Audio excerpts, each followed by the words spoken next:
আসসালামু আলাইকুম ওয়া রাহমাতুল্লাহি ওয়া বারাকাতুহু। আলহামদুলিল্লাহি রাব্বিল আলামিন ওয়াসসালাতু ওয়াসসালামু আলা আশরাফিল আমবিয়া ওয়াল মুরসালিন নবিয়িনা মুহাম্মাদ ওয়া আলা আলিহি ওয়া আসহাবিহি আজমাইন ওয়া বা'দ। আলহামদুলিল্লাহ, গত পর্বে আমরা আলোচনা শুরু করেছিলাম তাওহীদুর রুবুবিয়্যাহ নিয়ে এবং ওয়াদা করেছিলাম যে তাওহীদুর রুবুবিয়্যাহর একটা অংশ হচ্ছে যে আল্লাহ তাআলার সংক্রান্ত আলোচনা, উমুর রুবুবিয়্যাহ যেগুলি রবের সাথে সংযুক্ত সেগুলি নিয়ে আলোচনা করব। তো সেগুলির মধ্যে আজকে আমরা যে অংশটুকুর কথা বলেছিলাম সেটা হচ্ছে যে আরশ এবং কুরসি নিয়ে আলোচনা করব। আরশ এবং কুরসি নিয়ে আলোচনা করব। তো বিষয়টা আজকে এখানে আমাদের ইমাম আবু জাফর তাহবী যেভাবে বলেছেন সেভাবে আমরা আলোচনা করতে চাই। আবু জাফর তাহবী যেভাবে বলেছেন সেভাবে আলোচনা করতে চাই। তো সেই জন্য আমরা প্রথমে আবু জাফর তাহবী রহমতুল্লাহ আলাইহির বক্তব্যটা আগে পড়ব, ব্যাখ্যা করব ইনশাআল্লাহ। আপনারা আমাদের সাথে থাকবেন ইনশাআল্লাহ। প্রথমত আবু জাফর তাহবী রহমতুল্লাহ বলছেন যে ওয়াল আরশু ওয়াল কুরসিয়্যু হাক্কুন, আরশ এবং কুরসি হক। আপনি দেখতে পাচ্ছেন যে একটা আরশ একটা কুরসি, দুইটা জিনিসকে বলা হয়েছে। একটা আরশ একটা কুরসি, দুটাই হক। হক মানে কি আমরা আগেও শিখেছি। হক শব্দের অর্থ হচ্ছে হক শব্দের হচ্ছে সিদকুন ফিল আখবার ওয়া আদলুন ফিল আহকাম। যদি কোনো বিধিবিধান হয় সেখানে হক বলা হলে বোঝা যাবে যে সেটা হচ্ছে সিদকুন ফিল আদলুন ফিল আহকাম, অর্থাৎ ইনসাফপূর্ণ বিধান, এগুলো হক। আর যদি কোনো সংবাদ হয়, সংবাদটা সত্য, এটাকে বলা হয় সিদকুন ফিল আখবার, সংবাদটা সত্য। আরশ এবং কুরসি নিয়ে যে সমস্ত সংবাদ আসছে সেগুলি সত্য, এটা বিশ্বাস করতে হবে, এটা বিশ্বাস করতে হবে। এই বিষয়টা এত গুরুত্বপূর্ণ যে এটার সাথে আকীদার পুরো জিনিসটা জড়িত হয়ে গেছে, পুরো জিনিসটা জড়িত হয়ে গেছে। অনেকে বলে থাকেন যে কি দরকার আমরা আরশ কুরসি নিয়ে আলোচনার, কি দরকার? আমরা তো আরশ কুরসি বাদও আমাদের তো আরশ কুরসি বাদও আমাদের চলতেছে, আরশ ঈমান তো এমনি হয়ে যাচ্ছে, আরশ কুরসির কি দরকার? অনেক সময় বলে থাকে অনেকে। কিন্তু আসলে আমরা যদি কোনো যুগ যুগ ধরে আকীদার উপর লেখা ইমামদের গ্রন্থ দেখি তাহলে আমরা দেখতে পাবো যে তারা আরশ কুরসিকে স্পেশালি উল্লেখ করেছে, এর কারণও উল্লেখ করেছে। কেন তারা স্পেশালি উল্লেখ করেছেন? কারণ রুবুবিয়্যাতের সাথে সম্পৃক্ত, এটা রুবুবিয়্যাতের সাথে সম্পৃক্ত। রব্বুল আলামিন তার সাথে সম্পৃক্ত যে অংশটুকু সেটাকে সবসময় আমরা বলি রুবুবিয়্যাতের সাথে সম্পৃক্ত। আল্লাহ যা করেছেন আপনার জন্য নয়, তার নিজে তার শ্রেষ্ঠত্ব প্রকাশের জন্য, নিজের তার মাহাত্ম্য প্রকাশের জন্য, নিজের কর্ম কিছু কি করেছেন তিনি সেটা বলার জন্য তিনি নিজে বর্ণনা করেছেন। সেটাকে তিনি গুরুত্বপূর্ণ বলেই তিনি সেটা উল্লেখ করেছেন। আপনি দেখুন কোরআনে কারীমের যদি প্রথম থেকে পড়েন আপনি পাবেন যে আল্লাহ তাআলা সূরা আরাফের মধ্যে বলেছেন ইন্না রাব্বাকুমুল্লাহু আল্লাযী খালাকাস সামাওয়াতি ওয়াল আরদা ফি সিত্তাতি আইয়ামিন সুম্মা ইসতাওয়া আলাল আরশ। তোমাদের রব তো তিনিই। একটু দেখেন রবের পরিচয় তুলে ধরছে, সেটা কি? রব তো তিনি, রাব্বাকুমুল্লাহু আল্লাযী খালাকাস সামাওয়াতি ওয়াল আরদা ফি সিত্তাতি আইয়ামিন। আসমান জমিন 6 দিনে সৃষ্টি করে তারপর আরশের উপরে উঠেছেন। নিজের পরিচয় তুলে তিনি যেটা দিয়ে ধরেছেন, এটা যদি আমরা পরিচয় না দেই এর অর্থ হচ্ছে আমি রবকে চিনতে পারিনি। শুধু তাই নয়, তিনি এই কথাটা আবার বলেছেন সূরা ইউনূসে বলেছেন, সূরা হুদে বলেছেন, তাহাতে বলেছেন, হাদীদে বলেছেন। এভাবে আপনি দেখবেন যে কোরআনে কারীমের 6 থেকে 7 জায়গায় রহমান আরশের উপর উঠেছেন তিনি বলেছেন। আরশের বিষয়টি আল্লাহ তাআলা বারবার উল্লেখ করেছেন। রাসূলুল্লাহ সাল্লাল্লাহু আলাইহি ওয়াসাল্লাম আরশের পরিচয় তুলে ধরেছেন। কুরসি আলাদাভাবে উল্লেখ করেছেন কোরআনে কারীম আল্লাহ তাআলা। সূরা বাকারা দেখবেন আল্লাহ তাআলা বলছেন ওয়াসআ কুরসিয়ুহুস সামাওয়াতি ওয়াল আরদ। তার কুরসি আসমান এবং জমিন সবকিছু ঘিরে আছে। অর্থাৎ কুরসি অনেক বড়, আসমান জমিন এর মধ্যে ছোট্ট বিন্দু, কিছুই না। কত বড় কুরসি! তো যে ব্যক্তি আল্লাহর কুরসি সম্পর্কে ধারণা রাখবে সে ব্যক্তি বুঝতে পারবে সে কত ক্ষুদ্র, আল্লাহ তাআলা কত বড় আযীম তিনি বুঝতে পারবে। যেই ব্যক্তি কুরসি আরশের সামনে পড়ে থাকা একটা জায়গা বুঝতে পারবে আরশ কত বড়। আর রব্বুল আলামিন তিনি আরশ তিনি সৃষ্টি করেছেন এবং বলেছেন সুম্মা ইসতাওয়া আলা, তারপর তিনি আরশ উঠেছেন। তার উঠা তার মতো, আমাদের কার উঠার মতো না, এটা যেন কেউ বিশ্বাস না করে। আর আমাদের উঠতে যেমন পা লাগে, পা দানি লাগে, উঠতে উঠতে হাত দিয়ে একটা একটা ধরে ধরে উঠে, এটা না। রব্বুল আলামিন যদি এরকম কেয়াস করাটা গুনার কাজ, এবং এটা কুফরি হবে। তিনি যেভাবে উঠান সেভাবে উঠেছেন, কীভাবে উঠেছেন আমরা জানি না, এটা হলো মূল কথা। কুরসি দিয়ে, আরশ দিয়ে নিজের পরিচয় তুলে ধরেছেন। চিন্তা করে দেখুন, কুরসির ব্যাপারে আল্লাহ তাআলা আয়াত দিয়ে সরাসরি বলে দিয়েছেন, আয়াতুল কুরসির নামে হয়ে গেছে ওয়াসিয়া কুরসির নামে, ওয়াসিয়া কুরসির সামাওয়াত, এর উপরে ভিত্তি করে আয়াতটার নাম হচ্ছে আয়াতুল কুরসি। এর অর্থ হচ্ছে আয়াতুল কুরসি এইটা এত বড় হওয়ার কারণে আযম আয়াতিন ফিল কোরআন, কোরআনের সবচেয়ে বড় আয়াত, কারণ কুরসি আলোচনা থাকার কারণে, আল্লাহর পরিচয় থাকার কারণে। এখন যদি কেউ বলে আমরা এগুলি আলোচনা করার দরকার নেই, আরশ এবং কুরসি নিয়ে আলোচনা করার দরকার, তারা আল্লাহকে কেমনে চিনল? আল্লাহর রুবুবিয়ত সম্পর্কে তার ধারণা কীভাবে হলো? যারাই আল্লাহ তাআলা আরশ এবং কুরসি নিয়ে চিন্তা করে না, গবেষণা করে না, পড়ে নাই, তারা আল্লাহ তাআলার আরশ এবং কুরসি কোনোটাই বুঝতে পারেনি, এবং আল্লাহ তাআলার রুবুবিয়ত সম্পর্কে তার ধারণা স্পষ্ট হয়নি। আল্লাহ তাআলার রুবুবিয়ত সম্পর্কে তাদের ধারণা স্পষ্ট হয়নি। এই জন্য আমরা আরশ এবং কুরসি নিয়ে একটু আলোচনা করতে চাই, যেটা আমি আমার গ্রন্থে লিখেছি, রহমান আরশের উপর উঠেছেন, তা থেকে কিছু আলোচনা করব। এরপরে ইনশাআল্লাহ আমরা এই বইয়ের বাকি অংশটুকু পড়ব। দেখুন, রুবুবিয়তের অংশ হচ্ছে আরশ এবং কুরসির উপর ঈমান রাখা, এবং এটা হক। যে ব্যক্তি এই দুটোর ঈমান রাখবে না, সে আল্লাহর রুবুবিয়তের উপর ঈমান রাখবে না, এর অর্থ সে এখন ঈমানদার হতে পারে। এটা কিন্তু গুরুত্বপূর্ণ কথা, কারণ আল্লাহ তাআলা বারবার নিজের আরশের কথা তুলে, আর তার আরশের কথা তুলে দিয়েছেন, কুরসির কথা কোরআনে উল্লেখ করেছেন, রাসূলুল্লাহ সাল্লাল্লাহু আলাইহি ওয়াসাল্লাম উল্লেখ করেছেন। সুতরাং ঈমানদার কখনো এর বাইরে চিন্তা করতে পারে না যে আমি এগুলির উপর ঈমান আনবো না, কারণ শেষ ঠিকানা আমাদের জান্নাত। জান্নাত কোথায়? জান্নাত আরশের নিচে, জান্নাত আরশের নিচে, এবং সবচেয়ে কাছের জান্নাতটি হচ্ছে ফেরদাউস। ফেরদাউস সরাসরি আরশের নিচে। তাহলে জান্নাত, যে জান্নাতে আপনি যাবেন সেই জান্নাত হচ্ছে আরশের নিচে। আরশের উপর যদি ঈমান না থাকে, আরশের উপর যদি আপনার রব্বুল আলামিন আরশের উপর নাই আপনি বিশ্বাস করেন, আপনি দেখবেন কোথায় রব্বুল আলামিনকে? রব্বুল আলামিনকে দেখা দিবে বলছে, জান্নাতীরা দেখবে রব্বুল আলামিনকে। কোথায় দেখবে? আরশের দিকে তাকিয়ে দেখবে, এবং সেটা হবে তাদের জন্য সবচেয়ে আনন্দের বিষয়।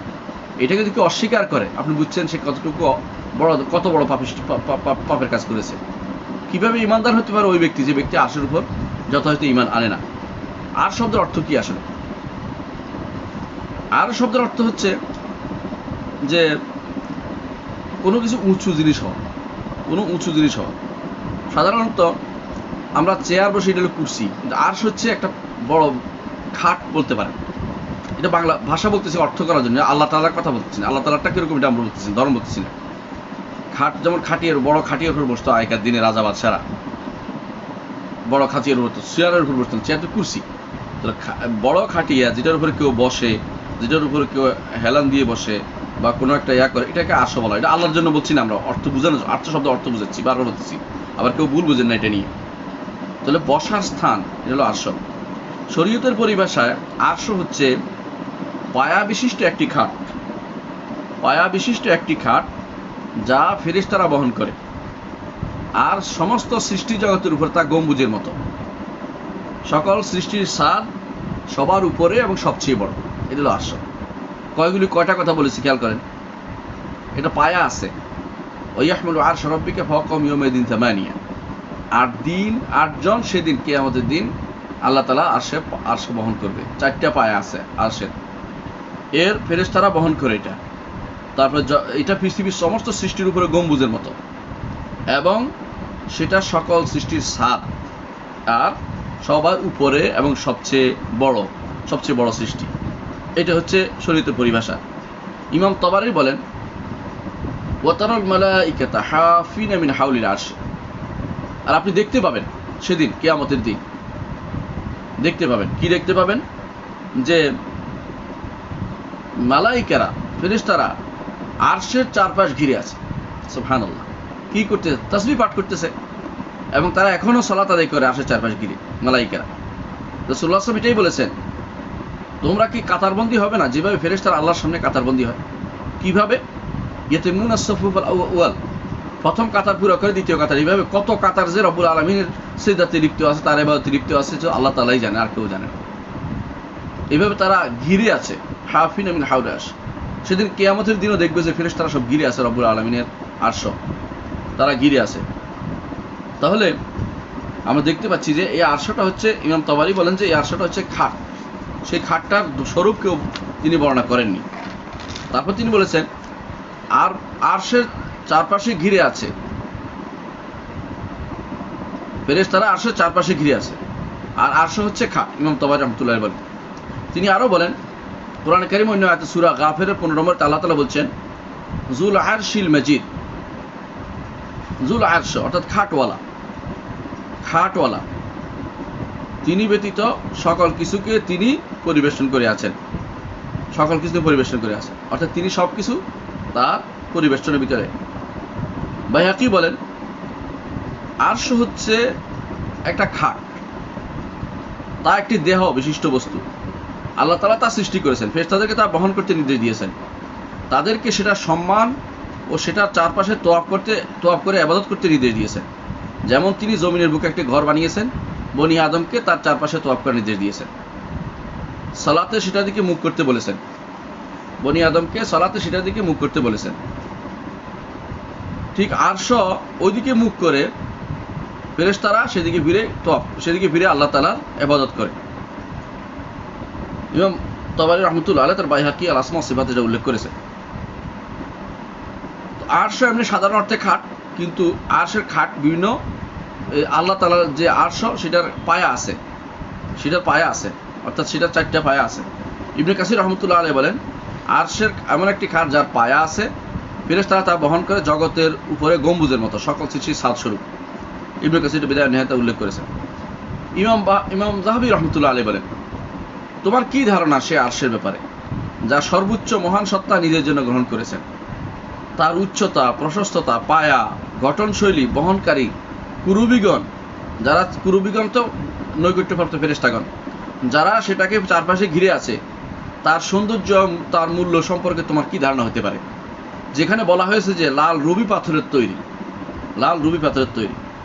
এভাবে ইমাম যাহাবী যে মতটি বলেছেন এটাই সলবে সালিহীন মত, যে ইমাম যাহাবী এতক্ষণ যা বলেছেন এটা হচ্ছে বিশাল ব্যাপার এবং সেটা অনেক সৌন্দর্যপূর্ণ। আল্লাহ তাআলা সেটা তার জন্য বিশেষভাবে তার নিজের জন্য নির্ধারণ করেছেন। আমরা বলছি না যে বহনকারী, এটা আমরা আলোচনা করবো, বহনকারী আমরা বলছি না। কেউ যদি বলে বহনকারী, এটা মিথ্যা কথা বলবো, কারণ আল্লাহ তাআলা বহন করে না, আল্লাহ তাআলাকে বহনকারী কেউ নেই। সেটা তার ঠাট দেখানো, তার মর্যাদা দেখানো, তার সম্মানকে প্রতিপত্তিকে দেখানো যে আরশ রয়েছে। এভাবে আরশের দলিল আমরা কোরআনে কারীমে পাই। আরশ যদি অস্বীকার করে, আরশের বিষয়টি তাহলে কোরআনকে অস্বীকার করা হবে। সূরা বুরুজ আল্লাহ তাআলা বলছেন যুল আরশিল মাজিদ, সূরা বুরুজের 15 নম্বর আয়াত, সম্মানিত আরশের অধিকারীও সম্মানিত। অনুরূপভাবে আল্লাহ তাআলা সূরা তাহার মধ্যে বলছেন আর রহমান আলা আরশিস ইস্তাওয়া, রহমান আরশের উপর উঠেছেন, দয়াময় আরশের উপর উঠেছেন। সূরা গাফিরের 15 নম্বর আয়াতে আল্লাহ তাআলা বলছেন রাফিউদ দারাজাত যুল আরশি, সুউচ্চ মর্যাদার অধিকারী তিনি, আরশের অধিপতি তিনি। হাদিসে এসেছে রাসূলুল্লাহ সাল্লাল্লাহু আলাইহি ওয়াসাল্লাম বলেছেন ইজা সাআলতুমুল্লাহ ফাসআলুল ফিরদাউসা, যখন তোমরা আল্লাহর কাছে চাইবে তখন তোমরা তার কাছে ফেরদাউস চাইবে, ফেরদাউস চাইবে। ফাইন্নাহু আওসাতুল জান্নাতি ওয়া আ'লাল জান্নাহ, কারণ সেটা জান্নাতের মধ্যভাগ এবং সর্বোচ্চ ভাগ জান্নাতের সেটা। তারপর বর্ণনাকারী বলছেন উরাহু ফাওকাহু আরশুর রহমান, তার উপরে রয়েছে রহমানের আরশ। ওয়া মিনহু তাফাজ্জারা আনহারুল জান্নাহ, সেখান থেকে জান্নাতের নহরসমূহ বের হয়। যেখানে আরশের নিচ থেকে জান্নাতের নহরসমূহ বের হয়ে যায়। আর জান্নাতের নহরসমূহের বিষয়টি কোরআনের অন্য আয়াতে উল্লেখ করেছেন আল্লাহ তাআলা, যে 4 রকমের নহর থাকবে, সেটা আমরা জেনেছেন। এর বাইরেও আরো নহর থাকবে। অপর হাদিসে রাসূলুল্লাহ সাল্লাল্লাহু আলাইহি ওয়াসাল্লাম বলেছেন ইন্নান নাসা ইউসাকুনা ইয়াউমাল কিয়ামা, মানুষ সেদিন বেহুশ হবে। ফাআসআকু মাআহুম, আমি তাদের সাথে বেহুশ হব। রাসূলুল্লাহ সাল্লাল্লাহু আলাইহি ওয়াসাল্লাম বলেছেন এটা। ফাআকুনু আউওয়ালা মান ইউফিক, আমি প্রথম হুঁশে আসবো। ফাইজা মুসা বাতাসুম বিজানিবিল আরশি, আমি দেখবো যে মুসা আরশের একটা দিক ধরে আছে। আল্লাহু আকবার। ফালা আদরি আকানা মিম্মান ফিমান সারাকা ফাআফাকা ক্বাবলি আও কানা মিম্মান ইসতাসনা আল্লাহ, আমি জানি না তিনি কি বেহুশ হয়ে আমার আগে হুঁশে আসছেন, নাকি যিনি ওদের অন্তর্ভুক্ত হবেন যারা আল্লাহ তাআলা যাদেরকে বেহুশ না হওয়ার মধ্যে অন্তর্ভুক্ত করেছেন, অর্থাৎ তাকে বেহুশ করেননি। অনেকে বলে থাকেন কেন তাকে বেহুশ করেননি, কারণ দুনিয়ার বুকে তিনি একবার বেহোশ হয়েছিলেন, এই জন্য আল্লাহর প্রতিপত্তি দেখে, এই জন্য হয়তো তাকে আল্লাহ তাআলা বেহোশ করেনি, এটা হতে পারে। এটা রাসূলুল্লাহ সাল্লাল্লাহু আলাইহি ওয়াসাল্লামের বাণী। বুখারী, সহিহ বুখারী, দুটি হাদিস সহিহ বুখারীতে আসছে। আরশের কিছু বৈশিষ্ট্য বর্ণনা করতে চাই, যাতে করে আমাদের মধ্যে বিষয়টা খেয়াল থাকে। আরশ হচ্ছে একটি খাট। তো বাতিলপন্থীরা যত কিছু বলে এগুলি গ্রহণ করা হবে না। অনেকে কি বলে জানেন, আরশ বলতে মনে করে তারা গোলক, তারা মনে আরশ হচ্ছে এটা গোলক, অর্থাৎ তারা আগেকার দিনে তারা অষ্টম গোলককে বলতো আরশ, নবম গোলককে বলতো আরেকটা কিছু, এরকম কিছু বলতো। তারা মনে করতো যে চাঁদ তারা এগুলি সবগুলি বোঝো ওই গোলকের মধ্যে লম্বা লম্বা এই বাঁশ দিয়ে লম্বা লম্বা লাঠি দিয়ে আটকানো আছে। অর্থাৎ কেউ মনে করছে যে ওই গোলকের মধ্যে আল্লাহ, মানে এগুলির মধ্যে লোহা দিয়ে এগুলি, যেমন আমরা ফ্যান যেমন লটকায় রাখি, তারা মনে করতে এরকম বুঝি গোলকের মধ্যে আটকানো আছে, এগুলি দিয়ে লটকায় রাখছে, লটকায় পৃথিবীর দিকে তাক করে রয়েছে। এরা যে পুরো ভুল এখন মানুষ বুঝতে পারছে। এটা কখনো কোনো মুসলিম কোনো দার্শনিক সেটা বলে না, মুসলিম কোনো গবেষক এটা বলে নাই। হ্যাঁ, তারা গ্রিক দর্শন অনুসরণ করে মনে করে একটা সিদ্ধান্ত নিয়ে রেখেছে। এরপর তারা বলতো সপ্তম গোলার্ধ, এরপরে অষ্টম গোলার্ধ বোধ হয় আরশ, নবম গোলার্ধ আরেকটা কিছু, এরকম কিছু মনে করতো তারা। এটা ছিল ভুল। এই জন্য ইবনে কুতাইবা রাহমাতুল্লাহ আলাইহি বলেছেন বাতিলপন্থীরা আরশ বলে অন্য কিছু বোঝাতে চায়, কিন্তু না, আরশ এমন একটা জিনিস যেটা বসার জায়গা এবং যেটার পায়া আছে, এটা বিশ্বাস করতে হবে। ইবনে কাসির রাহমাতুল্লাহ এটা বলেছেন, যিনি বলছেন এটা কোনো গোলক নয়, এটা কোনো গোলক নয়, যেটা আরবরা কোনো আরশ বলতে গোলক বুঝে না, আরবরা বুঝে আরশ বলতে বসার জিনিস। এটা বুঝতে হবে প্রথমে। এক নম্বর বৈশিষ্ট্য হচ্ছে আরশ বসার খাট, আরশ হচ্ছে খাট, এটা বিশ্বাস করতে হবে। 2 নম্বর হচ্ছে আরশ পায়া বিশিষ্ট। আরশ পায়া বিশিষ্ট অর্থাৎ আরশ পায়া বিশিষ্ট অর্থ যে আরশর যেমন বড় চৌকির পায়া থাকে, উদাহরণ যেন বলছে শুধুমাত্র, কিন্তু আমরা আরশ দেখি নেই। হাদিসে যেটা বলছে এটা সে পায়া আছে, কারণ আমরা একটু আগে যে হাদিসটি পড়েছি তাতে আছে যে মুসা আলাইহিস সালাতু ওয়াস সালাম কায়িমুন বিকাওয়াইমিল আরশি আখিযুন বিকায়মাতিন বিকাওয়াইমিল আরশি, আরশের কোনো একটা পা ধরে তিনি আছেন, বিশাল পা ধরেছেন তিনি। এর অর্থ হচ্ছে যে তিনি আরশ পা বিশিষ্ট, এটা বোঝা গেল। অনুরূপভাবে আরশ সৃষ্ট জিনিস, এটা বিশ্বাস করতে হবে, কারণ আল্লাহ তাআলা বলেছেন যালিকুমুল্লাহু রাব্বুকুম লা ইলাহা ইল্লা হুয়া খালিকু কুল্লি শাইইন ফা'বুদু, যে সব কিছু তিনি স্রষ্টা। সুতরাং আরশ একটা কিছু অন্তর্ভুক্ত জন্য জিনিস, যেহেতু তিনি অবশ্যই আরশ সৃষ্ট। অনুরূপভাবে আল্লাহ তাআলা বলেছেন ওয়া হুয়া রাব্বুল আরশিল আযীম, সূরা তাওবার মধ্যে, যে তিনি হচ্ছেন মহা আরশের রব। এর অর্থ তিনি অবশ্যই মহা আরশের স্রষ্টা। রব কাকে বলে আমরা আগে জেনেছি, রব হচ্ছেন যিনি সৃষ্টি করেন, যিনি মালিক হন এবং যিনি পরিচালক হন, তিনি হচ্ছেন রব। সুতরাং আরশের তিনি রব, এর অর্থ হচ্ছে তিনি সৃষ্টিও করেছেন, মালিকও তিনি সেটা, এবং সেটা তিনি পরিচালনা করেন। হাদিসে আছে রাসূলুল্লাহ সাল্লাল্লাহু আলাইহি ওয়াসাল্লাম বলেছেন ওয়া খালাকা আরশাহু আলাল মা, আল্লাহ তাআলা তার আরশকে পানির উপরে সৃষ্টি করেছেন, তার আরশকে পানির উপরে সৃষ্টি করেছেন। সুনান তিরমিজিতে হাদিসটি এসেছে। এর অর্থ হচ্ছে আরশ অবশ্যই সৃষ্ট, আরশ অবশ্যই সৃষ্ট। চতুর্থ যে বৈশিষ্ট্য তা হচ্ছে আরশ বহন করে ফেরেশতা বহন করে। দলিল কি? কোরআন থেকে আমরা দলিল দিব। সূরা গাফিরের 7 নম্বর আয়াতে আল্লাহ তাআলা বলছেন আল্লাযীনা ইয়াহমিলুনাল আরশা ওয়া মান হাওলাহু ইউসাব্বিহুনা বিহামদি রাব্বিহিম ওয়া ইউমিনুনা বিহি ওয়া ইস্তাগফিরুনা লিল্লাযীনা আমানু, যারা আরশ বহন করে এবং আরশের চারপাশে যারা রয়েছে তারা কি করে? তারা তাদের রবের সপ্রশংস তাসবিহ পাঠ করে, অর্থাৎ সুবহানাল্লাহি বিহামদি বলে। সুবহানাল্লাহি বিহামদি হচ্ছে ফেরেশতাদের তাসবিহ, এবং এই জন্য ঈমানদারদের সর্বোচ্চ তাসবিহ হচ্ছে সুবহানাল্লাহি বিহামদি। সকাল বিকেলে আমরা যেটা পড়ে থাকি সুবহানাল্লাহি বিহামদি আদাদা খালকিহি রিদা নাফসিহি জিনাতা আরশিহি ওয়া মিদাদা কালিমাতিহি, এটা আমরা পড়ি সকাল বিকেলে দোয়ার মধ্যে, এই আজকাল সবার বিকেলের মধ্যে। তো এটা এই জন্য বললাম যে আরশ বহন করে তারা, আর তারা তাসবিহ পাঠ করে ফেরেশতারা। আর কি করে তারা? ইউমিনুনা বিহি, রবের উপর ঈমান আনে, ওয়া ইস্তাগফিরুনা লিল্লাযিনা আমানু, যারা ঈমান আনে তাদের জন্য তারা ইস্তেগফার করে, ক্ষমা প্রার্থনা করে। আল্লাহ তাআলা আরো বলেছেন সূরা হাক্কার মধ্যে ওয়া ইয়াহমিলু আরশা রাব্বিকা ফাওকাহুম ইয়াওমাইদিন সামানিয়া, সেদিন আপনার রবের আরশ বহন করবে, সেদিন 8 জন ফেরেশতা বহন করবে। তাদের ইবনে আব্বাস রাদিয়াল্লাহু বলেন এই আয়াতের তাফসিরে যে 8 জন ফেরেশতা রয়েছেন যারা বন্য ছাগলের সুরতে রয়েছেন। তিনি আরো বলেন তাদের পায়ের খুঁট থেকে হাঁটু পর্যন্ত 70 বছরের রাস্তার দূরত্ব, পায়ের খুঁট থেকে হাঁটু পর্যন্ত 70 বছরের রাস্তার দূরত্ব। ইমাম দারমি হাদিসটি উল্লেখ করেছেন তার রাদ আল বিশাল মারিসি, ইবনু খুজাইমা তার তাওহীদে উল্লেখ করেছেন, ইবনে আবি শাইবা তার আল কিতাবুল আরশ উল্লেখ করেছেন, আর ইমাম যাহাবিও তার কিতাবুল আরশ এটা নিয়ে এসেছেন। অনুরূপভাবে হাদিসে রাসূলুল্লাহ সাল্লাল্লাহু আলাইহি ওয়াসাল্লাম বলেছেন, উযিনা লি আন উহাদ্দিসা আন মালাকিন মিন মালাইকাতিল্লাহ মিন হামালাতিল আরশি ইন্না মা বাইনা শাহমাতি উযুনি ইলা আতিকিহি মাসিরাতু 700 আম। আমাকে আরশ বহনকারী আল্লাহর ফেরেশতাদের মধ্যে একজন ফেরেশতার বর্ণনা দিতে অনুমতি দেওয়া হয়েছে, যার কানের লতি থেকে কাঁধের দূরত্ব 700 বছরের রাস্তা। 700 বছরের রাস্তা, 700 বছরের রাস্তা, 7 দিন নয়, 700 বছরের রাস্তা। অপর হাদিসে রাসূলুল্লাহ সাল্লাল্লাহু আলাইহি ওয়াসাল্লাম বলেছেন, মান ক্বালা হিনা ইউসবিহ, যেই ব্যক্তি বলবে সকালবেলা, আল্লাহুম্মা ইন আসবাহনা ইন্নী আসবাহতু উশহিদুকা হামালাত আরশিকা, আল্লাহ আমরা সাক্ষ্য দিচ্ছি, সকালবেলা উপনীত হয়ে সাক্ষ্য দিচ্ছি, আপনাকে সাক্ষী রাখছি আপনার আরশে বহনকারীদের এবং মালাইকাদের এবং সমস্ত সৃষ্টিকে, যে আপনি একমাত্র আল্লাহ, আপনি হয়তো আর কোনো ইলাহ নেই, একমাত্র আল্লাহ আপনি, ওয়াহদাকা লা শারীকা লাক, আপনার কোনো শরীক নেই, এবং মুহাম্মদ সাল্লাল্লাহু আলাইহি ওয়াসাল্লাম আপনার বান্দা এবং আপনার দাস এবং আপনার রাসূল। ইল্লা আতাকাল্লাহু রুবহু যালিকাল ইয়াওম, যে ব্যক্তি একবার বলবে আল্লাহ তাআলা তার 4/1 অংশ সেই দিন তার থেকে মুক্ত করে দিবেন, অর্থাৎ গুনাহ মুক্ত করে দিবেন। বুঝতে পারছেন কতটুকু এটা কেন আরশের সাথে সম্পৃক্ত, হামালাত আরশের সাথে সম্পৃক্ত এটা। ওয়ামান ক্বালাহা মাররাতাইনি আতাকাল্লাহু নিসফা মিনান নার, দুইবার বললে আল্লাহ তাকে তার অর্ধেকটা জাহান্নাম থেকে মুক্ত করবেন। ওমান ক্বালা আরবা'a মাররাতিন, যে ব্যক্তি 4 বার বলবে আল্লাহ তাকে পুরো দিনের জন্য তাকে জাহান্নাম থেকে মুক্ত করে দিবেন। আল্লাহু আকবার। ইমাম আবু দাউদ হাদিসটি বর্ণনা করেছেন সহিহ সনদে। ইবনে আব্বাস রাদিয়াল্লাহু আনহু বলেন, আরশ বহনকারী কারো কারো পায়ের গোড়ালি থেকে 2 পায়ের নিচ পর্যন্ত 500 বছরের দূরত্ব। আগে থেকে মিল কিভাবে, আগে তো বল 70 বছর, এখন 500 বছর বলা হচ্ছে।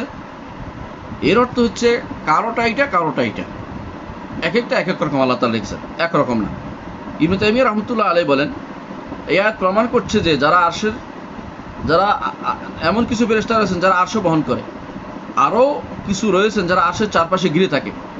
আরও প্রমাণ করছে যে কিয়ামতের দিন আরশ বহন করবে 8 জন। এই বক্তব্য তাদের বিরুদ্ধে যারা বলে আরশ বলে রাজত্ব বোঝানো হয়েছে।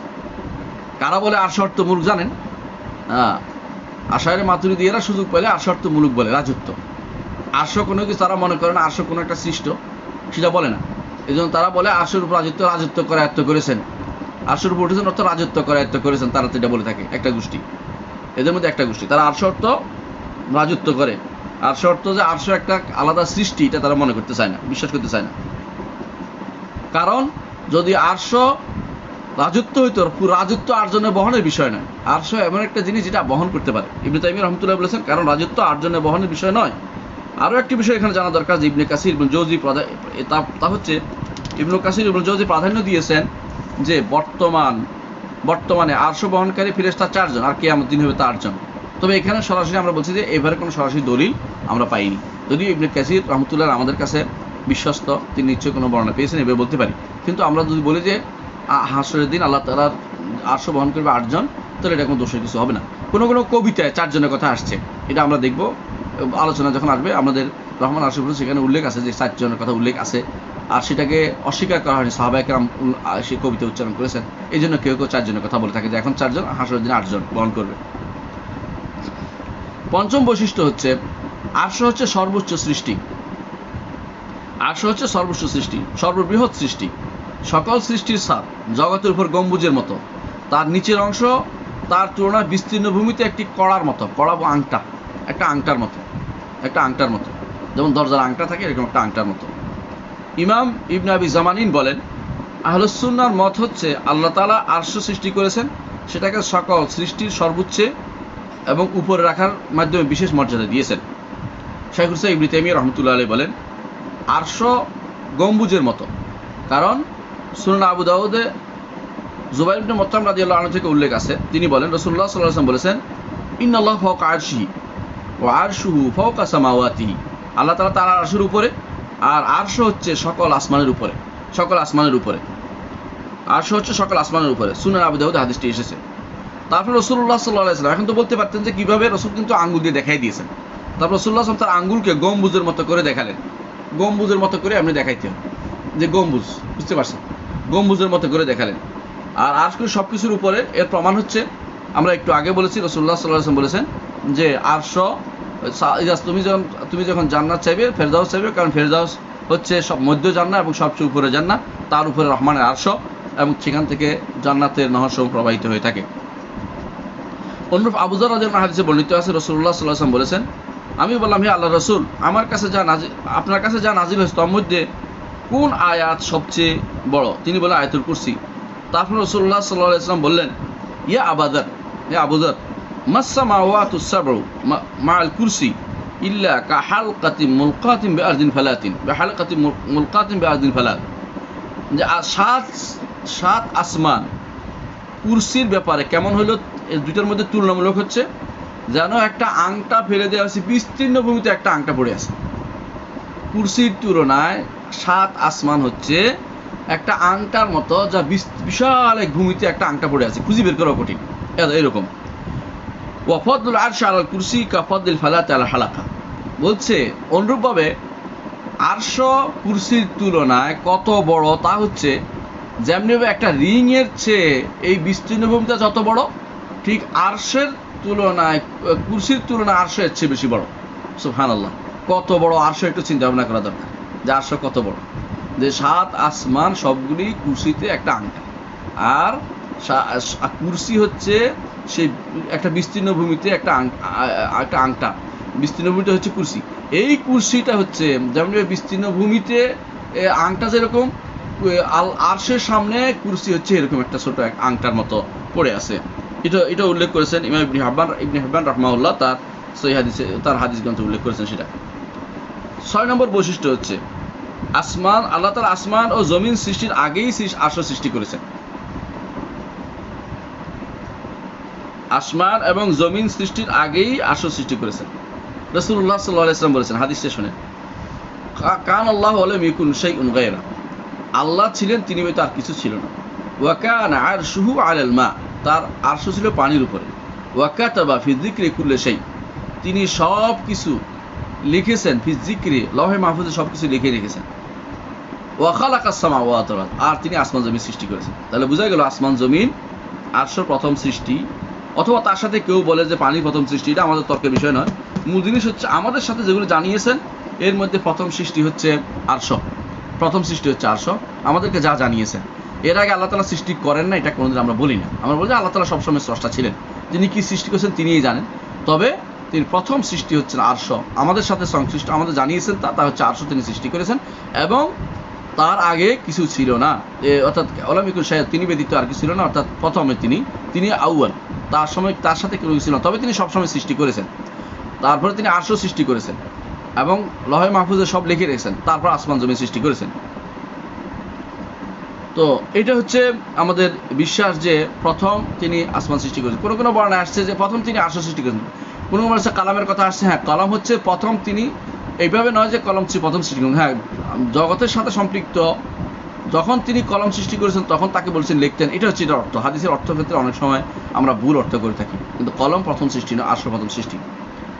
সপ্তম যে বৈশিষ্ট্য তা হচ্ছে আসমান এবং জমিনের সৃষ্টির পর্যায়সমূহ ধারণা, আরশ সৃষ্টির সম্পর্কে ধারণা পাওয়া যাবে। অর্থাৎ আরশ সৃষ্টির বিষয়টি বুঝতে পারবেন যখন আপনি আসমান এবং জমিনের উপর আসমান জমিন সৃষ্টির বিষয়টি জানতে পারেন। কিভাবে সেটা দেখেন, আল্লাহ তাআলা বলেছেন, কুল আইন্নাকুম লাতাকফুরুনা বিল্লাযী খালাকাল আরদা ফি ইয়াওমাইন, বলুন হে নবী, তোমরা কি কুফরি করছো, অস্বীকার করছো, কাফের হয়ে যাচ্ছ ওই স্রষ্টার সাথে, কুফরি করতেছ যিনি আসমান এবং যিনি জমিনকে 2 দিনে সৃষ্টি করেছেন। ওয়া তাজালুনাহু আনদাদান, তার জন্য তোমরা শাবিহ, তার মতো আরো কত স্রষ্টা সৃষ্টি ইবাদত উপাস্য তোমরা সাব্যস্ত করতেছ। যালিকা রব্বুল আলামিন, তিনি তো রব্বুল আলামিন, সমস্ত সৃষ্টির তিনি রব, জগৎ সৃষ্টির তিনি রব। ওয়া জাআলা ফিহা রাওয়াসিয়া মিন ফাওকিহা, তিনি উপর থেকে, জমিনের উপর থেকে পাহাড় সমূহ গেড়ে দিয়েছেন। ওয়া বারাকা ফিহা, জমিনের মধ্যে বরকত দিয়েছেন। ওয়া কাদ্দারা ফিহা আকওয়াতা, জমিনের মধ্যে খাবার দিয়েছেন, খাবারের ব্যবস্থাপনা করেছেন মানুষের জন্য। ফি আরবাআতি আইয়ামিন, 4 দিনে। সাওয়া লিসাইলিন, যারা প্রশ্ন করবে তাদের জন্য এই উত্তরটা আল্লাহ তাআলা নির্ধারণ করে দিয়েছেন। তারপর তিনি বলেন সুম্মাস্তাওয়া ইলাস সামা, তারপর তিনি আকাশ সৃষ্টি করেছেন। তাহলে জমিন আগে, আকাশ পরে। ওয়াহিয়া দুখানুন, সেটা ছিল ধোঁয়া। ফাকাল লাহা ওয়ালিল আরদি ইতিয়া তাওনা কারণ, তখন তিনি বললেন আসমানের জমিনকে আনুগত্য করো, আমার কথা শুনো তোমরা, ইচ্ছাকৃত বা অনিচ্ছাকৃত। ক্বালাতা আতাইনা তাইন, উভয় আনুগত্য করলো ইচ্ছাকৃত। ফাকাদাহুন্না সাবআ সামাওয়াতিন, তারপর আল্লাহ তাআলা সেই আসমান এবং সেই আসমানগুলোকে 7 আসমানে বিভক্ত করলেন 2 দিনে, ফি ইয়াওমাইনি। ওয়া আওহা ফি কুল্লি সামাইন আমরা, প্রত্যেক আসমানে কি করতে হবে সেটা নির্ধারণ করে দিলেন। ওয়া যায়্যানা সামা দুনিয়া বিমাসাবিহা, আর দুনিয়ার জগৎকে আলোকিত করে দিলেন এবং আলো দিয়ে। ওয়া হিফজান, হেফাজতের ব্যবস্থা করলেন। যালিকা তাকদিরুল আজিজুল আলিম, এ হচ্ছে প্রবল পরাক্রমশালী সর্বজ্ঞের ব্যবস্থাপনা, আল্লাহ তাআলার ব্যবস্থাপনা। আয়াত অনুযায়ী আসমান ও জমিন সৃষ্টির স্তরবিন্যাস মুক্তভাবে হবে। প্রথমে জমিন সৃষ্টি করেছেন 2 দিনে, তারপরে জমিনকে বিস্তৃত করেছেন, তারপরে তিনি তৃতীয় স্তরে 7 আসমান সৃষ্টি করেছেন, তিনি তা ধোঁয়া থেকে করেছেন। তারপরে এইভাবে আসমান এবং জমিন তিনি সৃষ্টি করেছেন। আপনি চিন্তা করে দেখুন, আসমান এবং জমিন যে সৃষ্টি করেছেন এর আগেই কিন্তু আরশ অবশ্যই রয়েছে, আরশ অবশ্যই তার আগেই ছিল। অনেকে আসমান জমিনের ভিতরে এখন আল্লাহকে নিয়ে আসতেছে, এর আগেও তো আল্লাহ তাআলা ছিলেন। কি জন্য আমরা টেনে বলি যে আল্লাহ আমাদের ভিতরে, আমাদের আশেপাশে, অথবা আল্লাহ তাআলা সব জায়গায় কেন বলি? যখন আসমান এবং জমিন তিনি সৃষ্টি করেন নাই তখনও আমার স্রষ্টা ছিলেন, আরশের উপর তিনি সবসময় ছিলেন। ইবনে আব্বাস রাদিয়াল্লাহু আনহু বলেন, তারপর তিনি ইবনে আব্বাস রাদিয়াল্লাহু বলেন কিভাবে তিনি আসমান সৃষ্টি করলেন, বলেন যে বাষ্পকে উপরে উঠালেন, অর্থাৎ তিনি বাষ্পকে উপরে, তারপর তিনি আসমান সৃষ্টি করলেন, অর্থাৎ একটাকে আলাদা করে আসমান সমূহ আলাদা করা হলো। কোরআনে কারীমে অন্যত্র এটা উল্লেখ করা হয়েছে, কানাতা রাতকান ফাফাতাকনাহুমা, দুইটা একসাথে ছিল, আমরা দুইটাকে আলাদা করে দিয়েছি। আসমান এবং জমিনকে উপরে উঠিয়ে, আসমানকে উপরে উঠিয়ে জমিনকে নিচে নামিয়ে দিয়েছি। আরশের আরেকটি বৈশিষ্ট্য হচ্ছে, 8ম বৈশিষ্ট্য হচ্ছে, আসমান এবং জমিন সৃষ্টির পর আল্লাহ তাআলা তার আরশের উপর উঠেছেন। আসমান জমিন সৃষ্টির পরে আল্লাহ তাআলা আরশের উপর উঠেছেন। আরশ আগে সৃষ্টি করেছেন, আরশের উপর উঠেছেন। আয়াত দিয়ে দেখা যায় যে আসমান এবং জমিন পরে তিনি উঠেছেন। দলিল কি? সূরা ইউনূসের 3 নম্বর আয়াত, সূরা রা'দের 2 নম্বর আয়াত, দুইটাতে আল্লাহ তাআলা বলেছেন ইন্না রাব্বাকুমুল্লাহুল্লাযী খালাকাস সামাওয়াতি ওয়াল আরদা ফি সিত্তাতি আইয়ামিন সুম্মা ইসতাওয়া আলাল আরশ, তোমাদের রব তো তিনি, যিনি আসমান এবং জমিনকে 6 দিনে সৃষ্টি করেছেন, তারপর তিনি আরশের উপর উঠেছেন। ইউদাব্বিরুল আমরা, তিনি সবকিছু পরিচালনা করেন। মা মিন শাফিইন ইল্লা মিন বা'দি ইযনি, এমন কোন সুপারিশকারী নাই দুনিয়াতে বা আখিরাতে, কেউ সুপারিশ করতে পারবে না তার অনুমতি ব্যতীত। যালিকুমুল্লাহু রাব্বুকুম, এই হচ্ছে তোমাদের রব, ফা'বুদু, তারই ইবাদত করো, আফলা তাযাক্কারুন, তোমরা কি বুঝবে না? সুতরাং যারা আল্লাহর আরশের উপর ওঠার বিষয়টা অস্বীকার করে, বোঝা গেল তারা রবকে চিনে নেই। কারণ আল্লাহ তাআলা পরিচয় দিচ্ছেন এভাবে, মা মিন শাফিইন ইল্লা মিন বা'দি ইযনি যালিকুমুল্লাহু রাব্বুকুম, ওই আল্লাহ হচ্ছেন তোমাদের রব, যিনি আসমান জমিন 6 দিনে সৃষ্টি করেছেন, তারপর আরশের উপর উঠেছেন, সেখান থেকে তিনি সবকিছু পরিচালনা করছেন। এই জিনিসটা যে ব্যক্তি বিশ্বাস করবেন সে আল্লাহকে চিনে নেই। কারণ আল্লাহ তাআলা বলছেন যালিকুমুল্লাহু রাব্বুকুম, তিনিই তো তোমাদের রব, তারই ইবাদত করো। যদি আফলা তাযাক্কারুন, তোমরা কি একটু শিক্ষা নিবে না, শিক্ষা গ্রহণ, উপদেশ গ্রহণ করবে না? এই বিশ্বাস যার নাই তার ঈমান নাই, এটা বিশ্বাস করতে হবে। তিনি আরো বলেন, সূরা রা'দের 2 নম্বর আয়াতে আল্লাহ তাআলা বলছেন আল্লাহুল্লাযী রাফা'আস সামাওয়াতি বিগাইরি আমাদিন তারাউনাহা, আল্লাহ তাআলা আসমান সমূহ সৃষ্টি করেছেন কোনো রকমের খুঁটি ছাড়া। তোমরা দেখতে পাচ্ছ যে কোনো খুঁটি নেই, অথবা তোমরা যে দৃশ্যমান কোনো খুঁটি ছাড়া তিনি সৃষ্টি করেছেন। সুম্মা ইসতাওয়া আলাল আরশ, তারপর তিনি আরশের উপর উঠেছেন। ওয়াসাখখারা আশ-শামসা ওয়াল কামারা, এবং তিনি সূর্য এবং চন্দ্রকে জায়গাতে নিয়োজিত করেছেন, নিয়মাধীন করেছেন, যথাযথভাবে নিয়মাধীন করে দিয়েছেন। কুল্লুন ইয়াজরি ইলা আজালিন মুসাম্মা, চাঁদ এবং সূর্য সুনির্দিষ্ট সময় পর্যন্ত চলতেই থাকবে তাদের কক্ষপথে। ইউদাব্বিরুল আমরা, তিনি সেখান থেকে আরশের উপর থেকেই তিনি সবকিছু পরিচালনা করেন। ইউফাসসিরুল আয়াতি লাআল্লাকুম বিলিকাই রাব্বিকুম তুকিনুন, তার নিদর্শন সমূহ, আয়াত সমূহ বিস্তারিত বর্ণনা করেন যাতে করে তোমরা তোমাদের রবের সাক্ষাতের উপরে দৃঢ় বিশ্বাসী হও। চিন্তা করে দেখুন, যদি কেউ আল্লাহ তাআলা তার আরশের বিশ্বাস না করে তাহলে কিন্তু তারা দৃঢ় বিশ্বাসী হতে পারে নাই, যেটা এখানে আল্লাহ তাআলা বলে দিয়েছেন সূরা রা'দ 2 নম্বর আয়াতে। সুতরাং যারা এটাকে অস্বীকার করবে, রহমান আরশের উপর উঠেছেন অস্বীকার করবে, তারা ঈমানদার হতে পারবে না। ইবনে আব্বাস রাদিয়াল্লাহু আনহু বলেন তিনি সবকিছুর সৃষ্টির আগেও আরশের উপর ছিলেন। ইমাম দারমি রাহমাতুল্লাহ উল্লেখ করেছেন। এ দ্বারা বোঝা গেল আল্লাহ তাআলা আসমান এবং সৃষ্টির আগেও তার আরশের উপর ছিলেন। যখন তার আরশ পানির উপর ছিল, যখন তিনি আরশ ও জমিন সৃষ্টি করেন তখনও তিনি আরশের উপর ছিলেন। তারপর আসমান এবং জমিন সৃষ্টির পর আল্লাহ তাআলা তার আরশের উপর আরোহণ করলেন। কিভাবে, এটা জিজ্ঞাসা করবেন না, মাথায় যেন কিভাবে না আসে বা কি করে কেন করলেন এই সমস্ত প্রশ্ন না আসে, আল্লাহর ব্যাপারে কোনো প্রশ্ন করা যায় না। তিনি যা বলেছেন তা ঈমান আনতে হয়। কারণ আল্লাহ তাআলা বলেছেন কোরআনে কারিমে, লা ইউসআলু আম্মা ইয়াফআলু ওয়া হুম ইউসআলুন, তিনি কি করবেন সেবার প্রশ্ন করার অধিকার কারো নেই, বরং তাদেরকে প্রশ্ন করা হবে, বান্দাকে প্রশ্ন করা তিনি করবেন কেন কি করেছো তুমি। আল্লাহর ব্যাপারে প্রশ্ন করার কোনো সুযোগ কারো নেই। নবম বৈশিষ্ট্য হচ্ছে আরশে, তা হচ্ছে আল্লাহ তাআলা আরশ সবচেয়ে বড় সৃষ্টি। আরশ অনেক বড়, আরশ সম্মানিত ও মর্যাদাপূর্ণ সৃষ্টি। আল্লাহ তাআলা সেটার সম্মান বৃদ্ধি করেছেন, সেটার উপর উঠার সাথে নিজেকে বিশেষিত করেছেন। আর এই উঠার ধরন আমরা জানি না, যেভাবে সেটা তার মর্যাদা ও সম্মান সাথে উপযুক্ত সেভাবে তিনি তার উপর উঠেছেন। কোরআনের কারীমের 21টি আয়াতে আল্লাহ তাআলা তার আরশের কথা উল্লেখ করেছেন। 21টি আয়াতে আল্লাহ তাআলা আরশের কথা উল্লেখ করেছেন। এখন যারা বলে যে আরশ, এই আলোচনা কি দরকার বা এই আলোচনা করার কি কারণ থাকতে পারে, এরা আসলে যেই জিনিস আল্লাহ তাআলা গুরুত্ব দিয়েছেন এই জিনিসকে গুরুত্বহীন করতে চাচ্ছে। আর যেই জিনিস আল্লাহ তাআলা আলোচনা করেননি, তার কোরআনও আসেনি, হাদিসেও আসেনি, নবীদের কথাও আসেনি, সাহাবায়ে কেরামের কথা আসেনি, কোথাও আসেনি, সালাফদের কথা আসেনি, সেটাকে তারা গুরুত্ব দিয়ে বসেছে যে কি হুদুসুল আজসাম, জিসিম হয়ে যায়, দেহ হয়ে যায়, এইটা হয়ে যায়, ওইটা হয়ে যায়, পরিবর্তন হয়ে যায়, তোমার এত চিন্তা করতে বলছে কে? আল্লাহ তাআলা যেটা বলছে সেটা কেন চিন্তা করো নাই? আল্লাহ তাআলা যেটা আরশের কথা বলেছেন, আরশকে তোমরা অস্বীকার করে যাচ্ছ। সুতরাং একজন মানুষ কখনো আরশকে অস্বীকার করলে ঈমানদার আর থাকতে পারে না। কোরআনে কারিমে আল্লাহ তাআলা বলেছেন, আল্লাহু লা ইলাহা রব্বুল আরশিল আযীম, আল্লাহু লা ইলাহা রব্বুল আরশিল আযীম, আল্লাহ তিনি ছাড়া কোনো সত্য কোনো ইলাহ নেই, তিনি মহা আরশের রব। আপনি চিন্তা করে দেখুন, নিজেকে আরশের সাথে সম্পৃক্ত করে তিনি বুঝিয়ে দিলেন যে আরশের ব্যাপারটি বিশ্বাস তোমাদের করতেই হবে। এটা কোনোভাবে সাধারণভাবে নেওয়া যাবে না যে তিনি আরশের উপর উঠেছেন, তিনি আরশের মালিক, এগুলি বিশ্বাস করতে হবে আমাদের সবাইকে। তিনি আলো বলেন, সূরা মুমিনুনের 116 নম্বর আয়াতে আল্লাহ তাআলা বলছেন, ফাতাআলাল্লাহুল মালিকুল হক, মালিকুল হক, হক সত্য মহিমান্বিত প্রকৃত মালিক আল্লাহ মহিমান্বিত, তিনি ছাড়া কোনো হক ইলাহ নেই। লা ইলাহা ইল্লাহু রব্বুল আরশিল কারীম, তিনি সম্মানিত আরশের রব। আরশিল কারীম, রব্বুল আরশিল কারীমি, আরশ এভাবে পড়া যায়, আবার রব্বুল আরশিল কারীমও পড়া যায়, দুইভাবে, কিন্তু দুইটাই শুদ্ধ। আরশ সম্মানিত, আমার রব সম্মানিত। তিনি আরশের গুণ তার নিজের গুণের মতো করে একটা গুণ দিয়েছেন কারীম। চিন্তা করে দেখুন কত বড় সম্মানিত জিনিস, অথচ এটাকে আমাদের অনেকে এটা গুরুত্বহীন মনে করছি। সূরা বুরুজের মধ্যে 15 এবং 16 নম্বর আয়াতে আল্লাহ তাআলা বলছেন, যুল আরশিল মাজিদ ফাআলুল লিমা ইউরিদ, যে তিনি আরশের অধিকারী, সম্মানিত, যিনি যা ইচ্ছে তা করেন। এসব আয়াতে দেখুন, একটু চিন্তা করে দেখুন, আল্লাহ তাআলা বলেছেন আল আযীম, আরশ সম্পর্কে বলছেন আল আযীম, আল কারীম, আল মাজিদ। এখানে সবগুলিতে আল কারীম, আল আযীম, আল কারীম, আল মাজিদে পড়া হয়, তখন সেটা হয় আরশের গুণ। আর যখন পড়বেন আল আযীম, আল কারীম, আল মাজিদ, তখন হবে আল্লাহর গুণ। চিন্তা করে দেখছেন, একই শব্দে দুইভাবে পড়ার সুযোগ আছে এবং দুইভাবে পড়া হয় এবং দুইটাই শুদ্ধ। এর অর্থ হচ্ছে আরশ সম্মানিত, আরশ বড় এবং আরশ মর্যাদাপূর্ণ, এই তিনটা গুণ আল্লাহ তাআলা নিজে দিয়েছেন আরশকে। এটা হচ্ছে এর পরবর্তী বৈশিষ্ট্য, যেটা আমরা উল্লেখ করলাম, 9 নম্বর বৈশিষ্ট্য।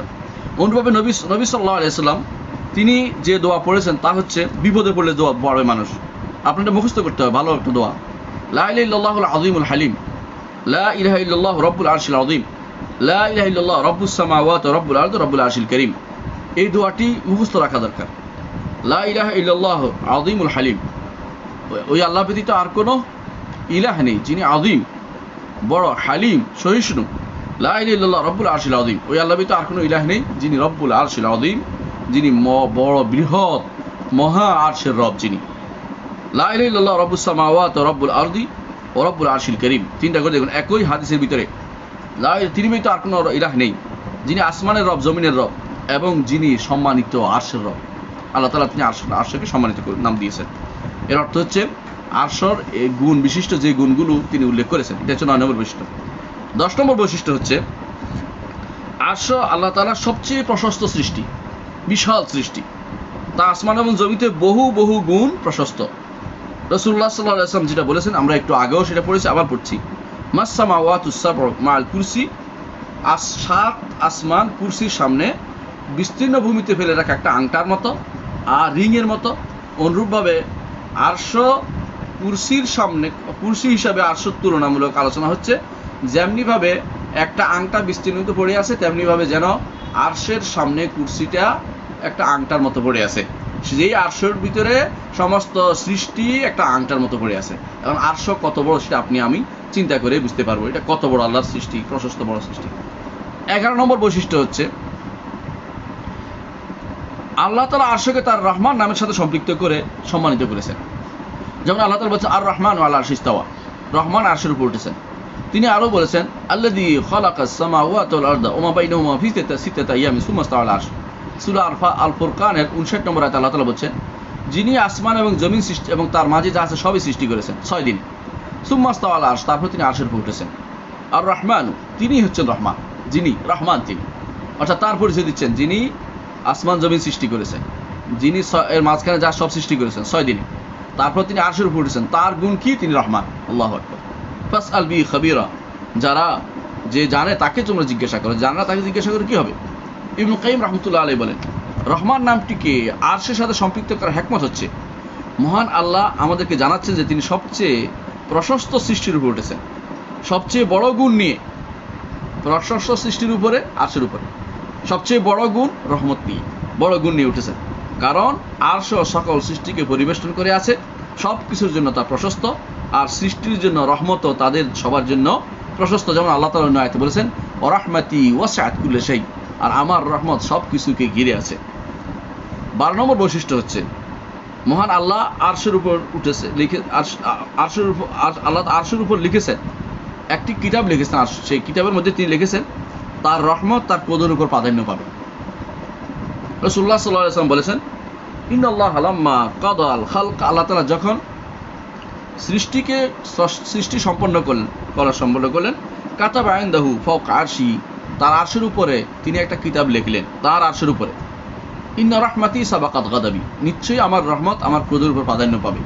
অর্থাৎ মানুষ যতই গুনাহ করুক না কেন, এক সময় যখন দোয়া করবে আল্লাহ তাআলা দোয়া করবে, ক্ষমা চাইবে, আল্লাহ তাআলা তাকে ক্ষমা করে দিবেন, রহমত দিয়ে আল্লাহ তাআলা তাকে অবগাহন করে দিবেন। এই জন্য দেখেন আরশের সাথে রহমান একসাথে আসছে। ইমাম এটা আমরা একটু আগে জেনেছি। এর অর্থ হচ্ছে আল্লাহ তাআলা একটা আরশের সাথে একটা একটা বৈশিষ্ট্য হলো যে আরশের উপর আল্লাহ তাআলা কিতাব রেখে দিয়েছেন, যে কিতাবের মধ্যে তিনি লিখেছেন যে আমার রহমত আমার ক্রোধের উপরে প্রাধান্য পাবে। 12তম বৈশিষ্ট্য হচ্ছে রেহেম, আত্মীয়তার সম্পর্ক। আরশের সাথে নিজেকে সম্পৃক্ত করে নিয়েছে। রাসূলুল্লাহ সাল্লাল্লাহু আলাইহি ওয়াসাল্লাম বলেন আর রাহিমু মুআল্লাকাতুন বিল আরশি তাকুলু মান ওয়াসালানি ওয়াসালাহুল্লাহ ওয়া মান কাতাআনি কাতাআহুল্লাহ। সহিহ বুখারীতে হাদিসটি এসেছে, সহিহ মুসলিম হাদিসটি এসেছে। আগেরটি সহিহ বুখারীতে আসছে ইন্না রাহমাতি সাবাকাত গাদাবি। হাদিসটি কি যে আল্লাহ তাআলা রহমত রাহিম কি অর্থাৎ মানুষের যে আত্মীয়তা সম্পর্ক, এটাকে আল্লাহ তাআলা সুযোগ দিয়েছেন। সে কি করেছে? আরশের সাথে নিজেকে যুক্ত করে নিয়েছে। সে বলছে যে ব্যক্তি আত্মীয়তা সম্পর্ক যুক্ত করবে আমি তার সাথে সম্পর্ক যুক্ত করব, আর যে ব্যক্তি আত্মীয়তা সম্পর্ক যুক্ত করবে আল্লাহ তাআলা তার সাথে সম্পর্ক ঠিক রাখে, আর যে ব্যক্তি আত্মীয়তা সম্পর্ক কর্তন করবে আল্লাহ যেন তার সাথে সম্পর্ক কর্তন করে দেয়। এর অর্থ হচ্ছে আত্মীয়তা সম্পর্ক এই গুরুত্ব বুঝাচ্ছে এক, দ্বিতীয়ত বুঝাচ্ছে যে এটা আল্লাহ তাআলা আরশকে ধারণ করেছে, ধরতে পেরেছে। সেটা কিরকম আমরা বলতে পারি, এটা তো একটা এমন জিনিস যেটা ব্যক্তি নয় বা বস্তু, এটা একটা বস্তু নয়, দৃশ্যমান জিনিস নয়, কিন্তু আল্লাহ তাআলার জন্য আল্লাহ তাআলা সবই সহজ। তিনি সেভাবে তৈরি করেছেন রাহিমকে, আত্মীয়তা সম্পর্ককে সেরকম সূরাত দিয়ে ধরেছেন, যেটা সেটা করেছেন যা আল্লাহ তাআলা আরশকে ধরে বলতেছে যে অবশ্যই আপনি তার সাথে সম্পর্ক রাখবেন যে মানুষ আত্মীয়তার সম্পর্ক ঠিক রাখে, আর তার সাথে সম্পর্ক নষ্ট করবেন, কর্তন করবেন যে ব্যক্তি আত্মীয় সম্পর্ক ঠিক রাখে না। এটাও সহিহ মুসলিম হাদিস দ্বারা বর্ণিত হয়েছে। 14তম বৈশিষ্ট্য হচ্ছে আরশ সবচেয়ে ভারী জিনিস। হাদিসে এসেছে রাসূলুল্লাহ সাল্লাল্লাহু আলাইহি ওয়াসাল্লাম তার স্ত্রী জুয়াইরিয়া রাদিয়াল্লাহু আনহার কাছ থেকে ফজরের সালাতের পরে বের হলেন জুয়াইরিয়া রাদিয়াল্লাহু আনহার কাছ থেকে তার স্ত্রী। তখন তিনি সালাতের স্থানে বসা ছিলেন, ফজরের পরে আর কি। তারপর চাষতের সময় রাসূলুল্লাহ সাল্লাল্লাহু আলাইহি ওয়াসাল্লাম এসে দেখেন যে এখনো জুয়াইরিয়া রাদিয়াল্লাহু আনহা সে বসায় বসে আছেন। তখন রাসূলুল্লাহ সাল্লাল্লাহু আলাইহি ওয়াসাল্লাম তাকে বললেন তুমি কি এখনো সে বসায় রয়েছো যার উপর আমি তোমাকে ছেড়ে গিয়েছিলাম, অর্থাৎ যে অবস্থায় রেখেছি এই অবস্থায় আছো? তখন জুয়াইরিয়া রাদিয়াল্লাহু আনহা বলেন যে হ্যাঁ আমি সেই অবস্থায় আছি। তখন রাসূলুল্লাহ সাল্লাল্লাহু আলাইহি ওয়াসাল্লাম বললেন লাকাদ কুলতু বা'দাকা আরবা'a কালিমাতিন, আমি তোমার পরে 4টি বাক্য বলেছি, 3বার বলেছি, যেগুলো দিয়ে ওজন করলে তুমি সারাদিন যা বলেছো তার থেকে বেশি হবে সেগুলো। তুমি সারাদিন এতক্ষণ যা করেছ তার থেকে বেশি হবে, তুমি এতক্ষণ যা আজকারগুলি পড়েছ। সেগুলি কি? সুবহানাল্লাহ বিহামদিহি, সুবহানাল্লাহ বিহামদিহি আদাদা খালকিহি রিদা নাফসিহি জিনাতা আরশিহি ও মিদাদা কালিমাতি। আমাদের উদ্দেশ্য হচ্ছে জিনাতা আরশি, আরশ ওজন অত্যন্ত ভারী জিনিস। অর্থাৎ হাদিসটার অর্থ আপনি হিসরুল মুসলিমে দেখতে পাবেন। এখানে আমরা বলে দিচ্ছি, আমি তোমার নিকট যাওয়ার পর থেকে 3টি বাক্য বলেছি, যা ওজন করলে তুমি দিনে এতক্ষণ ধরে যা সময় ধরে যা বলেছ তা থেকে বেশি ভারী হবে। সুবহানাল্লাহ বিহামদিহি আদাদা খালকি, অর্থাৎ সুবহানাল্লাহে ও বিহামদিহি, আল্লাহর সব প্রশংসা পবিত্রতা ঘোষণা করছি তার সৃষ্টির সংখ্যা অনুসারে, ওয়া রিদা নাফসি, সন্তুষ্টি অনুসারে, এবং তার জিনাতা আরশের বোঝা অনুসারে, ওয়া মিদাদা কালিমাতিহি, এবং তার বাক্যসমূহের কালি অনুসারে। অর্থাৎ কোনো দিক বাদ দেন নাই আল্লাহ তাআলা। অর্থাৎ রাসূলুল্লাহ সাল্লাল্লাহু আলাইহি ওয়াসাল্লাম এই দোয়ার মধ্যে আল্লাহ তাআলার আরশের কত প্রকাণ্ড হইতে পারে সেটাকে জিনাতে আরশি দিয়ে বুঝাইছেন, যে আপনি সব দিক থেকে মানে সৃষ্টি অনুসারে আপনি আপনার প্রশংসা পাঠ করতেছি, আপনার আরশের ওজন অনুসারে, কারণ এর চেয়ে বড় কিছু হতে পারে, ওজন আর কিছু হতে পারে না, সেই জন্য সেটাই উল্লেখ করা হয়েছে। 15তম বৈশিষ্ট্য হচ্ছে আরশ লাল রুবি পাথর ইয়াকুত পাথর দিয়ে তৈরি হয়েছে। ইমাম জাহাবি সেটা উল্লেখ করেছেন, ইবনে কাসির রহমতুল্লাহ সেটা উল্লেখ করেছেন, যেটা সালাফদের থেকে বর্ণিত হয়েছে, সরাসরি কোনো হাদিসে আসেনি, কিন্তু সালফে সালেহীন সেটা উল্লেখ করেছেন। 16তম বৈশিষ্ট্য হচ্ছে যে আরশ সকল সৃষ্টির উপর গম্বুজের মতো। আমরা আগেও সেটা উল্লেখ করেছি, রাসূলুল্লাহ সাল্লাল্লাহু আলাইহি ওয়াসাল্লাম আঙ্গুল দিয়ে দেখিয়ে দিয়েছেন কিভাবে গম্বুজের মতো হয় আরশ, তিনি সেটা উল্লেখ করে দিয়েছেন। 17 নম্বর বৈশিষ্ট্য হচ্ছে আরশের ছায়া রয়েছে। 17 নম্বর বৈশিষ্ট্য হচ্ছে আরশের ছায়া রয়েছে। রাসূলুল্লাহ সাল্লাল্লাহু আলাইহি ওয়াসাল্লাম বলেছেন, আল্লাহর জন্য যারা একে অপরকে ভালোবাসবে তারা নূরের মিম্বরের উপর থাকবে আরশের ছায়াতে, যেদিন সেটার ছায়া ব্যতীত আর কোনো ছায়া থাকবে না, ইমাম আহমেদ হাদিসটি বর্ণনা করেছেন, এবং ইমাম ইবনে মুবারক হাদিসটিকে সহিহ বলেছেন, তার জুহুদ কিতাবে আনছেন, হাদিসটিকে সহিহ বলেছেন। বোঝা গেল আরশের ছায়া রয়েছে। অন্য বর্ণনায় আসছে আইনাল মুতাহাব্বুনা বিজালালি আল ইয়াউমা উযিল্লুহুম ফি যিল্লি ইয়াউমা লা যিল্লা ইল্লা যিল্লি।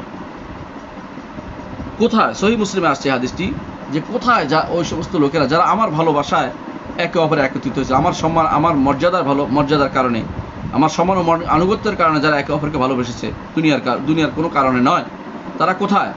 আজ আমি তাদেরকে আমার আরশের ছায়া দিব, যেদিন আমার ছায়া ব্যতীত আর কোনো ছায়া থাকবে না। অপর হাদিসে রাসূলুল্লাহ সাল্লাল্লাহু আলাইহি ওয়াসাল্লাম বলেছেন, সাবআতুন ইউযিল্লুহুমুল্লাহু ফি যিল্লিহি ইয়াউমা লা যিল্লা ইল্লা যিল্লুহু, 7 শ্রেণীর লোক আছে যাদেরকে আল্লাহ তাআলা তার আরশের ছায়া দিবেন, যেদিন তার ছায়া ব্যতীত আর কোনো ছায়া থাকবে না। অপর হাদিসে আছে রাসূলুল্লাহ সাল্লাল্লাহু আলাইহি ওয়াসাল্লাম বলেছেন, মান আনজারা মুসিরান, যে ব্যক্তি কোনো অভাবগ্রস্ত ব্যক্তিকে সময় দিবে, ঋণ নিচে দিন দিতে পারে নাই, সময় বাড়াই দিচ্ছে, আও ওয়াদা আল ওয়াতা মাফ করে দিবে, আযাল্লাহুল্লাহু ইয়াউমাল কিয়ামাতি তাহতা যিল্লি আরশি ইয়াউমা লা যিল্লা ইল্লা যিল্লু, আল্লাহ তাআলা সেদিন কিয়ামতের দিন তার আরশ নিচে তাকে ছায়া দিবেন, যেদিন আল্লাহর আরশ ব্যতীত আর কোনো ছায়া থাকবে না, আল্লাহর আরশ ব্যতীত আর কোনো ছায়া থাকবে না। 18তম বৈশিষ্ট্য হচ্ছে যে আরশ কারো সাক্ষাতের জন্য খুশি হয়ে কেঁপে উঠবে। আপনারা জানেন যে রাসূলুল্লাহ সাল্লাল্লাহু আলাইহি ওয়াসাল্লাম বলেছেন, সাদ ইবনে মুআযের মৃত্যুর কারণে আরশ কেঁপে উঠেছিল। কি জন্য কেঁপে উঠেছিল? তার সাক্ষাতের জন্য, অর্থাৎ আনন্দিত হয়েছিল তার কাছে আসছে, এটাই খুশি হয়ে, এটাই অর্থ করতে, অন্য কোনো অর্থ করা যাবে না। তাহলে বোঝা যাচ্ছে আরশ ঈমানদারদের মৃত্যুতে আরশ মনে করে তার কাছে আসছে, সত্যিকার ঈমানদার যারা তাদের জন্য আরশ কেঁপে ওঠে। এই জন্য অপর বর্ণনায় আসছে, লাকাদ ইহতাজ্জাল আরশু লিহুব্বি লিকাইল্লাহি সা'দান, যে সাদ ইবনে মুআয রাদিয়াল্লাহু আনহু আল্লাহর সাথে সাক্ষাৎ করতে যাচ্ছেন, এটা দেখে আরশ পর্যন্ত খুশিতে কেঁপে উঠেছে, ভালোবাসায় কেঁপে উঠেছে। এটাও বিশুদ্ধতম অর্থ, এটাই হচ্ছে এটার অর্থ। অপর বর্ণনায় আসছে যে যখন সাদ বিন মুআয রাদিয়াল্লাহু আনহু মারা যান, তখন তার মা বললেন যে আমার রাসূলুল্লাহ সাল্লাল্লাহু আলাইহি ওয়াসাল্লাম তার মাকে বললেন যে আপনার চোখে তো পানি বন্ধ হচ্ছে না, আপনার পেরেশানি তো কাটছে না, কিন্তু আপনি কি জানেন আপনার ছেলে প্রথম যার জন্য আল্লাহ তাআলা হেসেছেন, আল্লাহ তাআলা হাসেন, এটা বিশ্বাস করতে হবে। ওয়াহতাজ্জালা আরশুর রহমান, রহমানের আরশ তার জন্য কেঁপে উঠেছে, তার ভালোবাসায় কেঁপে উঠেছে। ইবনে খুজাইমা তাওহীদ হাদিসটি বর্ণনা করেছেন, ইমাম আহমদ তার মুসনাদে নিয়ে এসেছেন, এবং ফাদাইলুস সাহাবাতেও তিনি আনছেন, ইবনে সাদ তার তবাকাতে এনেছেন, ইবনে আবি শাইবা আল মুসান্নাফে এনেছেন, কিতাবুল আরশ উল্লেখ করেছেন ইমাম ইবনে আবি শাইবা, ইবনে আবি আসিম আস-সুন্নাতে এনেছেন, হাইসামি তার জাওয়াইদে এনেছেন, ও হাকিম তার মুস্তাদরাকে এনেছেন, জাহাবি সত্য বলে সেটাকে অনুমোদন করেছেন। এর অর্থ হচ্ছে এগুলি বিশ্বাস করতে হবে আমাদেরকে। 19 নম্বর বৈশিষ্ট্য হচ্ছে আরশের রয়েছে ভারজনিত শব্দ, আরশের ভারজনিত শব্দ রয়েছে, অর্থাৎ একটা ভারের একটা শব্দ আছে, যেটা ভার আছে আগে বলছিলাম, শব্দ বলতেছি কিরকম। আল্লাহ তাআলা কোরআনে কারিমে সূরা সূরা 5 নম্বর আয়াতে বলছেন, তাকাদুস সামাওয়াতু ইয়াতাফাত্তারনা মিন ফাওকিহিন্না, আসমান যেন তাদের উপরে ভেঙে পড়ার উপক্রম হয়, ওয়াল মালায়েকাতু ইউসাব্বিহুনা বিহামদি রাব্বিহিম, আর ফেরেশতারা তাদের রবের সব প্রশংসা তাসবিহ পাঠ করছে, ওয়া ইস্তাগফিরুনা লিমান ফিল জমিনের বুকে যারা আছে তাদের জন্য ক্ষমা প্রার্থনা করছে। ইমাম তাবারি, ইবনে কাসির এবং কুরতুবী সবাই উল্লেখ করেন, বিভিন্ন সমস্ত এই বর্ণনা সবাই বলেন যে এই চূর্ণ হওয়ার উপক্রম, ফেটে যেতে চাওয়া কেবল আল্লাহর সম্মান ও মর্যাদার কারণেই। কাতাদা বলেন এই ফেটে যাওয়ার উপক্রম আল্লাহ তাআলার মাহাত্ম্য দাপটের কারণেই। রাসূলুল্লাহ সাল্লাল্লাহু আলাইহি ওয়াসাল্লাম বলেছেন, এর ব্যাখ্যাটা আমরা শুনি, সাল্লাল্লাহু আযজা ওয়া জাল্লা ফিরদাউসা, তোমরা আল্লাহর কাছে ফেরদাউস চাইবে, ফা ইন্নাহা সুররাতুল জান্নাহ, কারণ ফেরদাউস হচ্ছে জান্নাতের সর্বোচ্চ স্থান, সর্বোত্তম স্থান। ওয়া ইন্না আহলাল ফিরদাউসি ইয়াসমাউনা আতিতাল আরশি, এটা বলা উদ্দেশ্য আমাদের। আর ফেরদাউসে যারা থাকবে রহমানের আরশের ক্যাঁকে শব্দ শুনতে পাবে, আতীত শব্দ, ভারের শব্দ শুনতে পাবে, আতীত শব্দ শুনতে পাবে।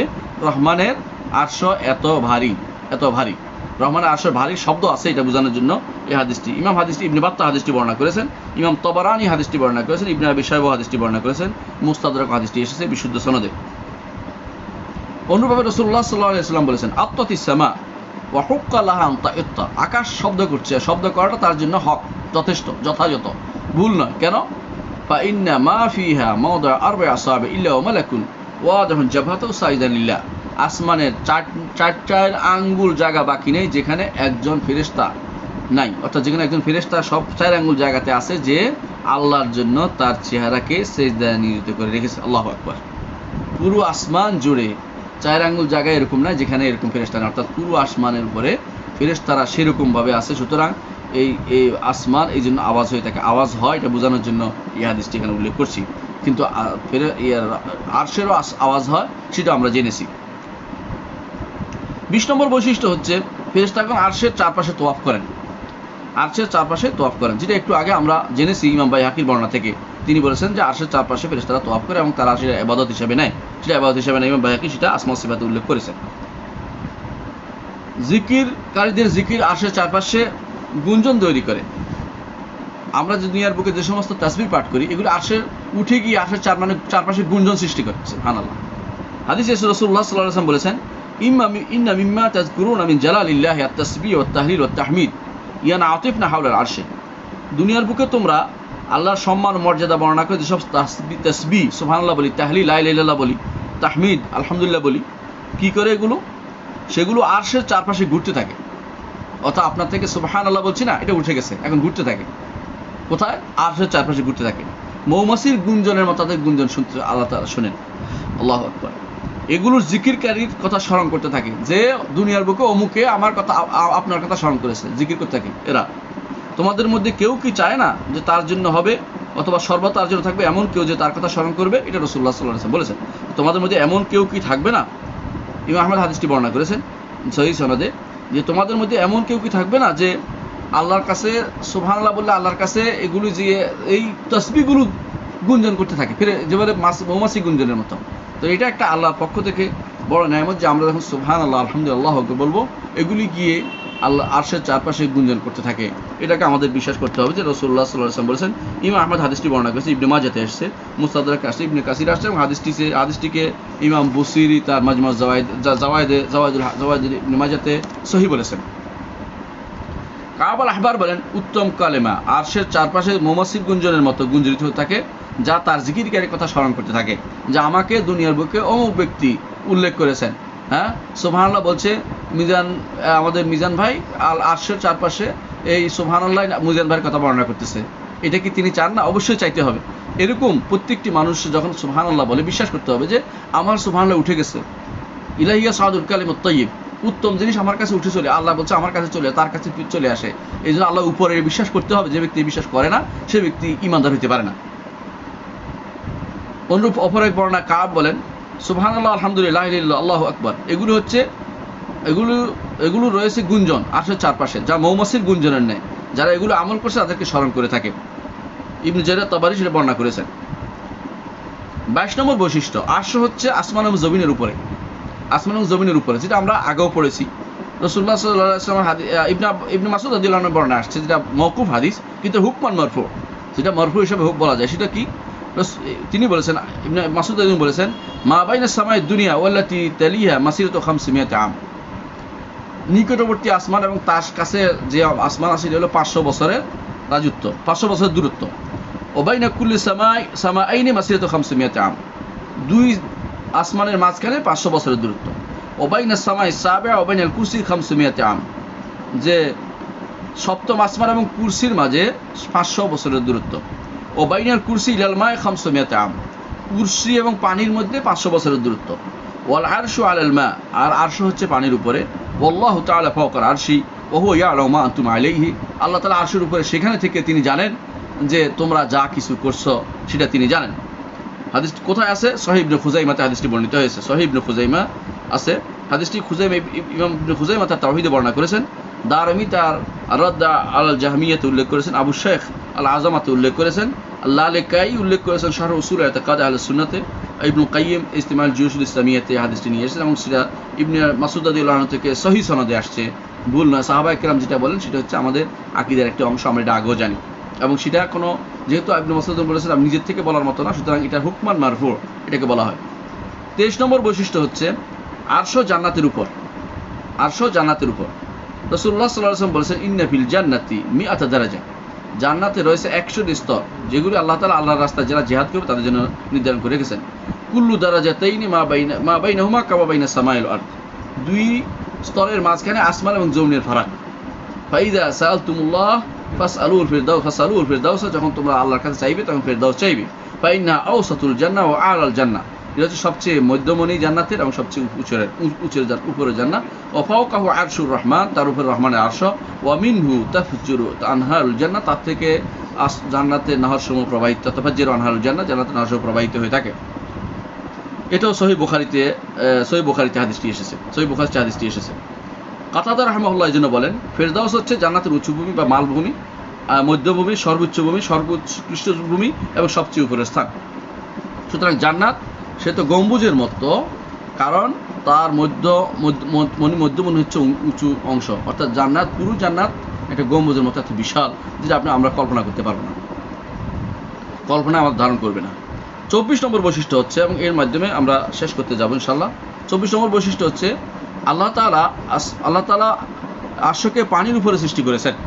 আল্লাহ তাআলা কোরআনে কারীমে এটা উল্লেখ করেছেন সূরা হুদের 7 নম্বর আয়াতে, হুয়াল্লাযী খালাকাস সামাওয়াতি ওয়াল আরদা ফি সিত্তাতি আইয়ামিন ওয়া কানা আরশুহু আলাল মা, আরশকে পানির উপর সৃষ্টি করেছেন। মুজাহিদ বলেন, আর তার আরশ পানির উপর ছিল, অর্থাৎ আসমান জমিন সৃষ্টির আগে তার আরশ পানির উপরে ছিল। এটাই তাফসীর তাবারী তার তাফসীরে উল্লেখ করেছেন। অনুরূপ হাদিসে রাসূলুল্লাহ সাল্লাল্লাহু আলাইহি ওয়াসাল্লাম বলেছেন, ইয়াদুল্লাহি মালআ, আল্লাহর হাত পরিপূর্ণ, লা তাগিদুহা নাফাকাতুন সাহাউল লাইলি ওয়ান নাহার, খরচ করলে সেটা একটুও কমে না, দিন রাত অনবরত তিনি বদান্যতার সাথে সব দান করে যাচ্ছেন। এবং তিনি আরো বলেন, আরাআইতুম মা আনফাকা মুনযু খালাকাস সামাওয়াতি ওয়াল আরদ, আসমান জমি সৃষ্টি করার থেকে যা তিনি ব্যয় করেছেন, ফাইন্নাহু লাম ইয়াগদ মা ফি ইয়াদি, তার একটু কোনো কিছু কমে নাই। ওয়া কানা আরশু আলাল মা, তার আরশ পানির উপরে। ওয়া বিয়াদিহিল মিজানু ইয়াখফিদু, ইয়ার পর তার হাতে রয়েছে মিজান বা পাল্লা, যেটা তিনি একবার কমান একবার বাড়ান, অর্থাৎ দুনিয়ার বুকে কারো নেকের আমল কোথাও বাড়বে কোথাও কমবে সেটা নির্ধারণ করে দেন। সুতরাং বোঝা যাচ্ছে যে এই পানি সমুদ্রের পানি নয়, এটা বিশেষ পানি, সেই পানির উপর আল্লাহ তাআলা আরশকে সৃষ্টি করেছেন। 25 নম্বর বৈশিষ্ট্য হচ্ছে আল্লাহ তাআলা তিনি আসমান এবং জমিনের উপরে, জান্নাতের উপর, আরশের উপর, এটাকে বিশ্বাস করতে হবে। আল্লাহ তাআলা তিনি আসমান এবং জমিনের উপর, আসমান এবং জমিনের উপরে, জান্নাতের উপরে, আরশের উপরে। আমরা উপরে বলতে কেবল বুঝি আমার মাথার উপরে, এই জন্য সমস্যাটা হয়ে যাচ্ছে। অনেকে বলে যে আসমানের ভিতরে, আমরা কখনো বলি না আসমানের ভিতরে, যারা জানে না তারা শুধু এটা বলে থাকে। অনেকে বলে যে আরশের ভিতরে, আমরা এটা বলি না, আরশের উপরে আমরা বলেছি। সুতরাং যারা এটাকে এই জাতীয় শব্দ দিয়ে আকীদাকে নষ্ট করতে চায় তাদের ব্যাপারে আমাদের কিছু বলার নেই, কারণ তারা নিজেরা বিভ্রান্ত হচ্ছে। আমরা কখনো সেটা বলিনি, আমরা বলছি আরশে আল্লাহ তাআলা সব কিছুর উপরে, এবং যে উপরের পর আর কোনো উপর হইতে পারে না, এটাকে উলুল মতলা, তিনি সেটার উপরে, যিনি আরশের উপরে, এটাকে বিশ্বাস করতে হবে। আরশের সাথে এটা, আরশের এটা একটা বৈশিষ্ট্য। 26 নম্বর বৈশিষ্ট্য হচ্ছে আরশ আল্লাহর সবচেয়ে নিকটতম সৃষ্টি, আল্লাহর সবচেয়ে নিকটতম সৃষ্টি। দলিল কি? দলিল হচ্ছে সহিহ মুসলিমে আসা হাদিস। সহিহ মুসলিমে আসছে, ওয়ালাকিন রাব্বুনা তাআলা ইযা কাদা আমরান, আল্লাহ তাআলা যখন কোনো নির্দেশ দেন, সাব্বাহা হামালাতুল আরশে, আরশে বহনকারী তাসবিহ পাঠ করতে থাকে। সুম্মা সাব্বাহুস সামা আল্লাযিনা ইয়ালুনাহুম, তখন আকাশে যারা আছে কারা, ফেরেশতারা তখন তাসবিহ পাঠ করতে থাকে। হাত্তা ইয়াবলুগা তাসবিহু আহলাহা সামা'দ দুনিয়া, দুনিয়ার নিকটবর্তী আসমান, যে আমাদের নিকটবর্তী যে আসমান তার উপরে যারা আছে ফেরেশতারাও তাসবিহ পাঠ করতে থাকে। তারপর তারা সুম্মা ক্বালা আল্লাযিনা ইয়ালুনা হামালাতুল আরশি লিহামালাতিল আরশি, যারা কাছে আছে আরশ বহনকারী তারা জিজ্ঞেস করে কি বলছে আমাদের রব, তখন মাযা ক্বাল রাব্বুকুম, তখন তারা বলে যে এটা বলেছে। এটা পৌঁছতে প্রথম আসমানের যারা আছে ফেরেশতাদের কাছে চলে আসে, আর ফেরেশতারা সেটা আলোচনা যখন করে তখন যারা কান পাতে শোনে জিনেরা সেটা তখন চুরি করে আনে, তখন সেটা এই গণকের কানে ঢেলে দেয়। গণক তারা এটার সাথে মিশে মিথ্যা কথা মিলে 100 মিথ্যা কথা মিলিয়ে তখন সেটা প্রচার করে। তাহলে বোঝা গেল যেটা আমাদের দরকার সেটা হচ্ছে আরশ আল্লাহর সবচেয়ে নিকটতম সৃষ্টি, আল্লাহ সবচেয়ে নিকট, এবং নিকটতম বলাটা জায়েজ, কোনো সমস্যা নেই। 27 নম্বর বৈশিষ্ট্য হচ্ছে কিয়ামতের দিন আসমান এবং জমিন ভাঁজ করে আল্লাহ তাআলা তার আরশের উপর রাখবেন, কিন্তু আরশ কুরসি ভাঁজ করা হবে এমন কোনো দলিল নেই, অর্থাৎ আরশ কুরসি ভাঁজ করা হবে না। আল্লাহ তাআলা কোরআন আসমান জমিন ভাঁজ করবেন, এটা সূরা হাক্কার 14 এবং 17 নম্বর আয়াত, 14 থেকে 17 নম্বর আয়াতে আল্লাহ তাআলা বলছেন ওয়া হুমিলাতিল আরদু ওয়াল জিবালু ফাদুক্কাতা দাক্কাতান ওয়াহিদা ফায়াওমাইযিন ওয়াকাআতিল ওয়াকিআ ওয়ানশাক্কাতিস সামাউ ফাহিয়া ইয়াওমাইযিন ওয়াহিয়া ওয়াল মালাকু আলা আরজাইহা ওয়া ইয়াহমিলু আরশা রাব্বিকা ফাওকাহুম ইয়াওমাইযিন সামানিয়া। আমরা সময় কমে গেছে, আমরা ব্যাখ্যা লম্বা করব না, শুধু একটা বৈশিষ্ট্য বলে শেষ করব আরশের, সেটা হচ্ছে আরশ ধ্বংস হবে না, যেমনিভাবে জান্নাত ও জাহান্নাম ধ্বংস হবে না। তো আমরা বুঝতে পারলাম আরশের বৈশিষ্ট্যগুলি, আমি 28টি বৈশিষ্ট্য উল্লেখ করেছি আরশের। আমরা যদি কিছু মনে রাখতে পারি তাহলে আকীদাটা শুদ্ধ হবে ইনশাআল্লাহ। বাকি আলোচনা আরশ কুরসি সংক্রান্ত আরও আলোচনা আমরা করবো ইনশাআল্লাহ আগামী ক্লাসে যদি সময় পাই। এবং আরশ কুরসির ব্যাপারে কি কি ভুল দর্শন রয়েছে, কি কি শুদ্ধ রয়েছে সেটা আমরা ইনশাআল্লাহ সংক্ষেপে আলোচনা করব। তারপর কুরসি নিয়ে আলোচনা করব। এতক্ষণ আমরা শুধু আরশ নিয়ে আলোচনা করেছি। আগামী ক্লাস ইনশাআল্লাহ এর বাকি অংশ আহলুস সুন্নাহ ওয়াল জামাতের আকীদা কি হবে, অন্যরা ভুল কি করেছে এটা উল্লেখ করবে, এবং সাথে কুরসি আলোচনা করব। আল্লাহ আমাদেরকে বুঝার তৌফিক দান করুন। আসসালামু আলাইকুম ওয়া রাহমাতুল্লাহি ওয়া বারাকাতুহু।